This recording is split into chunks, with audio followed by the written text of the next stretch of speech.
আল্লাহ রাসূল সাল্লাল্লাহু আলাইহি ওয়াসাল্লাম বলেন, আন আবি হুরায়রা বর্ণনা করেন যে ইযা কানা উমারাউকুম ওয়া খিয়ারাউকুম ওয়া আগনিয়াউকুম ওয়া সুমাহাউকুম ওয়া উমুরুকুম শুরা বাইনাকুম ফাযাহরুল আরদি খায়রুল লাকুম মিন বাতনিহা।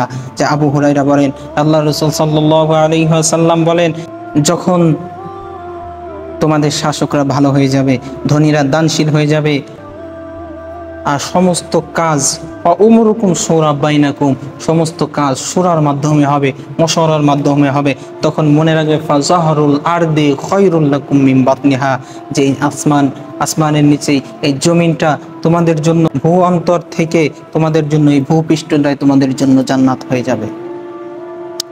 আর যখন দেখবে তোমরা وإذا كان أمراؤكم وشراركم وأغنياؤكم وبخلاؤكم وأموركم إلى نسائكم فبطن الأرض خير لكم من بطنها, যখন দেখবে তোমাদের আমিরগুলো খারাপ হয়ে যাবে আর ধনী লোকগুলো বখিল হয়ে যাবে, তারপর তোমরা দেখতে পাবে সমস্ত কাজ মেয়েদের মশওয়ারা অনুযায়ী হবে, তখন মনে রাখবে তোমাদের এই ভূপৃষ্ঠটা থেকে তোমাদের জন্য ভূ অন্তরটাই তোমাদের জন্য ভালো হয়ে যাবে, অর্থাৎ এই জমিনের থেকে তোমাদের জন্য মৃত্যুটাই ভালো হয়ে যাবে।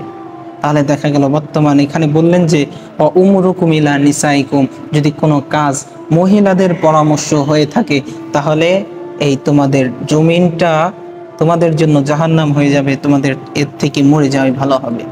আজ প্রতিটা পদে পদে দেখবেন মহিলা ছাড়া কোনো কাজই হয় না। কেন? আল্লাহ তাআলা বলেন যে আর রিজালু কাওয়ামুনা আলান নিসা, আর পুরুষ তো মহিলার উপর কর্তৃত্ব খাটাবে, আর এখন কর্তৃত্ব মহিলা পুরুষের উপর খাটায়। যেমন একটা অবস্থা হয়েছে, পুরুষ সব হয়ে গেছে যুগালে আর স্ত্রীরা হয়ে গেছে রাজমিস্ত্রি, এমন একটা অবস্থা। এজন্য মনে রাখতে হবে যে সমাজের মধ্যে, যে দেশের মধ্যে, যে স্থানে, যে পরিবারে যেখানে দেখবেন মহিলা যেইখানে দেখবেন মহিলার নেতামি চলে, মহিলার কথা মতো চলে, ওই জায়গাটার জায়গা থাকে না, ওটা দেখবেন জাহান্নামের মতো হয়ে গেছে। এই জন্য মনে রাখবেন সবখানেই মহিলাদেরকে ডাকা যাবে না। এই জন্য মনে রাখতে হবে নিজের বিবেক দিয়ে, পরামর্শ দিয়ে যদি কোনো কাজ পরামর্শ অনুযায়ী কাজ করা যায়, ওই কাজের মধ্যে আল্লাহ তাআলা খায়ের বরকত রেখেছে।